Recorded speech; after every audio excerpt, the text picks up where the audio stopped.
The alarm blared, sending a chilling ripple through the spine of Captain Ethan Cole.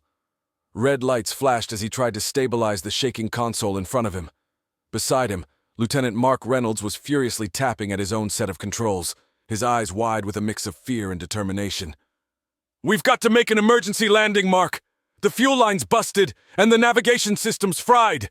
Ethan shouted over the cacophony of warnings and the relentless tremor of their spacecraft, the Voyager. Mark nodded, his hands not pausing for a moment. "I see a planet on the scanner. It's not charted, but it's our best shot. Redirecting all power to thrusters for a controlled descent."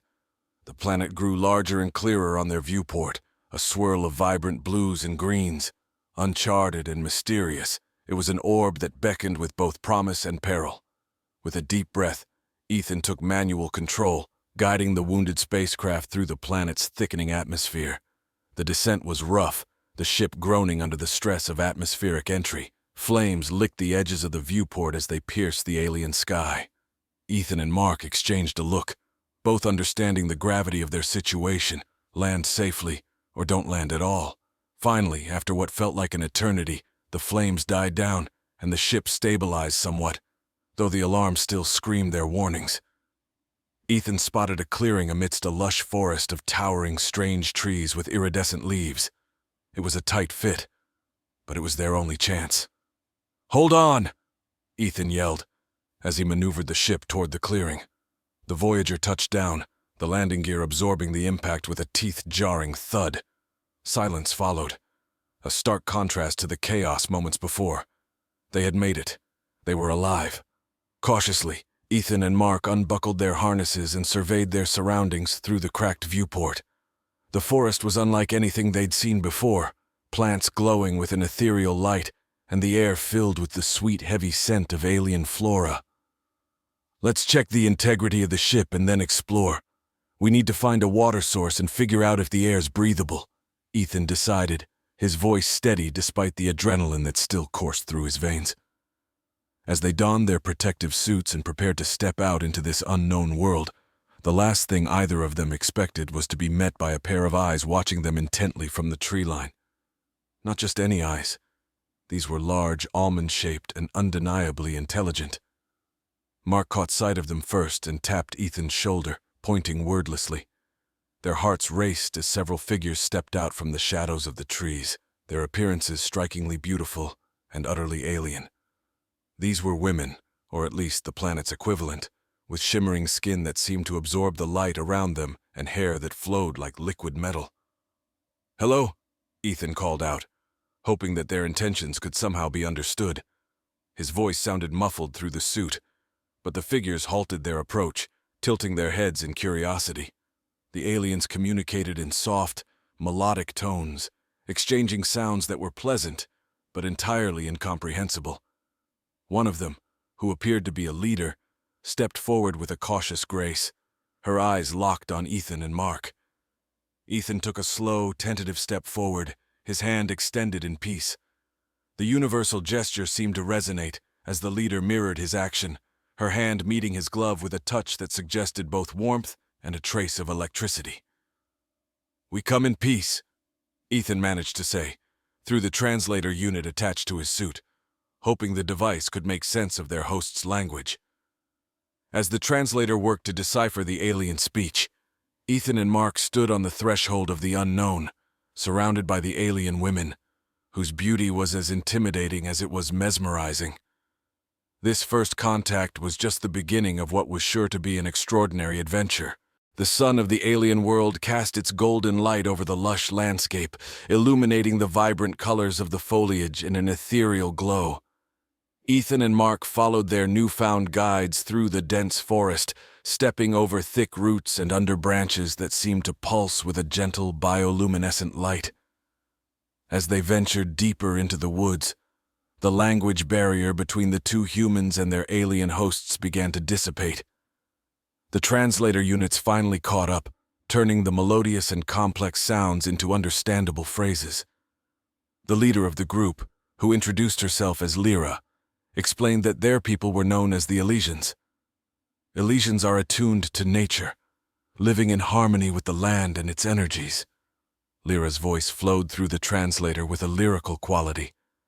Our world, Alicia, responds to our care and provides for us. The concept fascinated Ethan, who had seen many ways of life in his travels across the stars, but never one so symbiotically linked with its environment. As they walked, the Elysians showed them plants that healed, water sources that seemed to purify themselves, and creatures that lived in peaceful coexistence with the inhabitants. Mark, ever the engineer, was intrigued by the technology that seemed woven seamlessly into the natural world around them. Structures were built around trees without harming them, and light sources were actually living organisms that emitted a soft glow. How have you managed to integrate your technology with nature so effectively? He asked, examining a light-giving vine wrapped around a nearby tree. Lyra smiled, her eyes reflecting a deep innate wisdom. It is a balance of understanding and respect. We learn from the world and it learns from us. Our technology does not exploit, it enhances and sustains. Their path eventually led to a clearing where the landscape opened up to reveal a breathtaking view of a city built among the towering trees. The architecture was a testament to the Elysians' philosophy, with graceful buildings that spiraled up around the trunks, connected by bridges that swayed gently in the breeze. This is our capital, Sylvana, Lyra announced, her arms sweeping across the view. You are welcome here. Tonight we will share knowledge and celebrate your arrival. As the evening approached, the city came alive with lights, and the air filled with the harmonious blend of natural and alien music. The Elysians gathered, dressed in garments that fluttered like wings, their faces painted with luminescent dyes that caught the light of the setting sun. Ethan and Mark were introduced to various members of the community, each sharing stories of Alicia and asking many questions about Earth and the human way of life. The exchange was rich with cultural insights, leaving both humans profoundly moved by the openness and sophistication of their hosts. Later, seated at a banquet under the stars, Ethan and Mark tasted dishes that were a blend of familiar and utterly strange flavors, each bite a new adventure. Lyra, seated between them, continued to explain their customs and history. As long as we maintain the balance, Alicia remains a paradise, she explained. But balance is delicate. We must be vigilant, for even the smallest disruption can ripple through our world. The conversation turned to the more practical matters of repairing the Voyager. Lyra assured them that their technicians would assist, using compatible technologies that respected the integrity of both the ship and the planet. As the celebration continued into the night, Ethan felt a deep connection to this alien culture, their respect for life resonating with his own ideals. Mark, too, was deeply affected, his mind alive with ideas for integrating some of the Elysian principles into their own technology back home. Surrounded by the warmth of their hosts and the beauty of Alicia, the night deepened, promising new friendships and a newfound appreciation for the universe's boundless diversity. As dawn broke over Alicia, the soft hues of morning light filtered through the canopy, casting a tranquil glow on the city of Sylvana. Ethan and Mark, having spent a night filled with revelry and rich exchanges, were ready to tackle the task of repairing their spacecraft. Lyra and a team of Elysian technicians awaited them at the site where the Voyager had crash-landed. The ship, though sturdy, had suffered significant damage. The hull was scorched, and vital systems were offline. The Elysians approached the technology with a mixture of curiosity and reverence, their own devices in hand, which appeared organic yet highly advanced. Our tools are different, but the principles of repair remain the same, one technician named Arlen explained as he examined the ship's exterior. His tool emitted a soft green light, scanning the material. We can mend the hull with a bonding agent that adapts to the existing structure. Mark was fascinated by the Elysian method. It didn't just fix, it healed. He watched closely, taking mental notes on the process, which seemed to fuse science with a kind of natural magic. Meanwhile, Ethan discussed their navigational challenges with Lyra. The navigation system needs a complete overhaul, Ethan admitted, showing her the fried circuits. Lyra nodded, understanding the gravity of the situation. We have skilled navigators who can recalibrate your system using stellar alignments, she suggested. It's an old technique, but remarkably precise. As the Elysians worked on the Voyager, Ethan and Mark were invited to join a council meeting. It was an opportunity to further their diplomatic relations and discuss potential alliances. The council chamber was a circular room with walls that pulsed gently, alive with the energy of the planet. Here, the leaders of Sylvana gathered, each representing different aspects of Elysian society: science, agriculture, defense, and culture. The discussion that unfolded was a testament to the Elysians' sophisticated governance, where every decision was weighed against its impact on their world's ecosystem. Ethan took the floor, expressing gratitude and outlining Earth's challenges, especially in terms of environmental degradation and technological misuse. "We have much to learn from you," he said sincerely, "about living in harmony with our planet." The council listened intently, their expressions thoughtful. "We are cautious," the head counselor, a wise old Elysian named Theron, finally spoke. "Many have come before you, taking much and leaving little but scars in their wake." Mark added, "We seek only knowledge and friendship. Our intentions are to share and grow together, not to exploit." The meeting concluded with an agreement to exchange knowledge, beginning with environmental technologies and cultural insights. The Elysians were particularly interested in human creativity, arts, music, literature, which they saw as vital to understanding humanity's soul. In the following days, while the Voyager was being repaired, Ethan and Mark immersed themselves in Elysian culture. They attended workshops on Elysian art, where they saw sculptures that moved with the wind and paintings that changed colors with the temperature.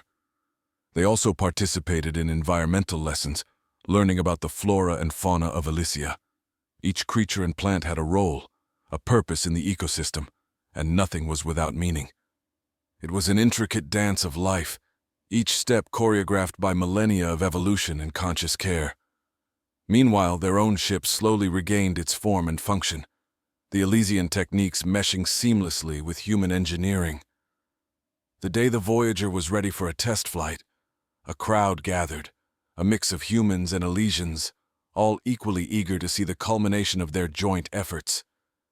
As the engines hummed to life, a smooth purr replacing the rough clatter from before, Ethan and Mark felt a profound sense of accomplishment.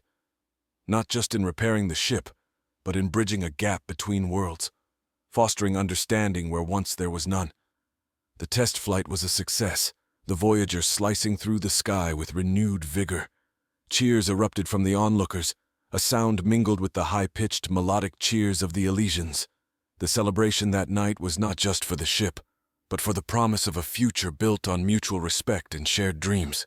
Under the canopy of twinkling stars, the celebration of the Voyager's successful repair echoed through the Sylvana forests. Music and laughter intertwined, creating a symphony of joy and unity. Ethan and Mark mingled with the Elysians, each exchange deepening their bonds and understanding. As the festivities continued, Theron approached Ethan, his expression serene yet carrying a weight of solemnity. "There is something of importance we must discuss," he said, guiding Ethan away from the revelry, to a quieter part of the forest. They walked along a path illuminated by bioluminescent plants until they reached a small clearing where the night sky was clearly visible, unobscured by the towering flora. "Elysia faces a challenge," Theron began, his voice steady. "Our planet is alive, not just in the metaphorical sense. It has a consciousness and it communicates with us. Lately, it has been sending us distress signals." Ethan listened intently, the gravity of Theron's words not lost on him. "What kind of distress signals?" he asked. "Shifts in the ecosystem that are unusual and abrupt. Certain species of plants and animals are dying without apparent cause, and our healers and scientists are struggling to understand why," Theron explained, his gaze fixed on the stars above. "The harmony we have so carefully maintained is at risk," he continued, "and we believe it's not a natural cycle but a result of an external force." Mark joined them, having sensed the seriousness of their conversation. Theron acknowledged him with a nod and repeated his concerns. Mark's mind raced with the possibilities. Could it be something to do with space? Maybe something extraterrestrial affecting the planet? That is our fear, Theron confirmed. There are ancient legends of celestial entities that visited Elysia long before the Elysians had technology. We dismissed these as myths, but now we wonder if there might be truth to them. Determined to assist, Ethan and Mark offered to use the Voyager to investigate from orbit, where they could get a broader view of the planet and possibly detect anomalies. Theron expressed his gratitude, hopeful that their technology could uncover what was hidden to the Elysians on the ground. The next morning, with clear objectives in mind, Ethan and Mark prepared the Voyager for an orbital survey. The ship, now partly Elysian in technology, hummed with a blend of energies. They launched at dawn, the sky streaked with pink and gold as they ascended. From orbit, the beauty of Elysia was undeniable, a jewel of verdant greens and deep blues. But as they initiated the scanning protocols, the data started revealing anomalies. There were significant magnetic fluctuations and pockets of radiation that were not only unusual, but seemed artificially induced. "Look at this," Mark pointed out on the display, showing Ethan the irregular patterns. "These don't follow natural geological formations. It's as if they're being generated by something, or someone." Their discovery led them to a particular region that was geologically stable yet showed all signs of being the source of the disturbances. It was remote, unexplored, and shrouded in mystery. Communicating their findings to Lyra and the Council, Ethan and Mark received immediate authorization to investigate the area. The Elysians prepared a ground team to accompany them, equipped with tools and protective gear suited for the potentially hazardous environment. Landing near the coordinates, the team ventured into a region where the trees thinned out, revealing rocky terrain and caves. The atmosphere was tense, the natural sounds of the forest subdued, as if the wildlife too sensed the anomaly. Inside the largest cave, they discovered technology that was decidedly not Elysian. It was ancient, covered in dust and overgrowth, but still emitting a faint energy signature. Mark examined it closely, his devices beeping with readings. "This is old, possibly centuries old, but it's definitely active. Whatever it is, it's affecting the planet's magnetic field," he concluded, taking care not to touch anything directly. The implications were staggering. Had they stumbled upon the very thing that was causing Elysia's distress? The question hung in the air, heavy with the potential of a discovery that could change everything they knew about this world and its history. As they documented the site and collected samples for analysis, the team felt a mix of excitement and apprehension. Whatever answers lay within this ancient technology, they were on the verge of uncovering secrets that bridged the past and the present, possibly holding the key to saving Elysia. Back aboard the Voyager, Mark and Ethan, along with a team of Elysian scientists, pored over the data and artifacts retrieved from the cave. The ship's lab was a flurry of activity as everyone worked to uncover the function and origin of the mysterious technology. Arlen, one of the Elysian scientists, connected the device to their adapted systems, trying to decipher its language and purpose. "It's like nothing we've seen," he murmured, his eyes scanning the holographic displays that floated above the console. "This tech predates our recorded history, yet it's sophisticated beyond our current understanding." As the team delved deeper into the analysis, they discovered that the device was not just a relic. It was a beacon of sorts, sending out low-frequency pulses that seemed to disrupt the natural energy flows of the planet. Ethan paced the room, deep in thought. Could this be a defense mechanism left by whoever visited Elysia in the past? Or maybe a scientific outpost? He speculated, trying to piece together the puzzle. The team considered various theories, from ancient alien visitors to forgotten Elysian experiments, but the truth remained elusive. Meanwhile, Lyra communicated their findings to the Elysian Council, urging caution and further investigation. The Council convened a meeting with the humans, requesting their continued assistance. "We need to understand not just how to stop this device, but why it was created," Theron explained. His voice carried a solemnity that underscored the stakes. "This isn't just about technology. It's about our heritage and future." Determined to get to the bottom of the mystery, the team decided to conduct a more detailed scan of the region from orbit, while sending a second team to explore nearby cave systems for more clues or similar devices. The orbital scans revealed geological disruptions that aligned with the pulses from the device, suggesting that its influence was more extensive than previously thought. "It's as if this device is integrated with the planet itself," Mark noted, adjusting the sensors to refine the data. On the ground, the second exploration team, led by Lyra, ventured deeper into the uncharted territories of Elysia. Their journey took them through dense jungles and across rugged terrain, where they discovered more artifacts, each more baffling than the last. "These pieces look like fragments of a larger puzzle," Lyra observed, holding up a metallic object adorned with unknown symbols. "Perhaps a map or a key." Her team carefully documented each artifact, sending images and data back to the Voyager for analysis. The pieces indeed fit together, both physically and functionally, revealing a complex network of devices spread across the planet. The revelation was startling.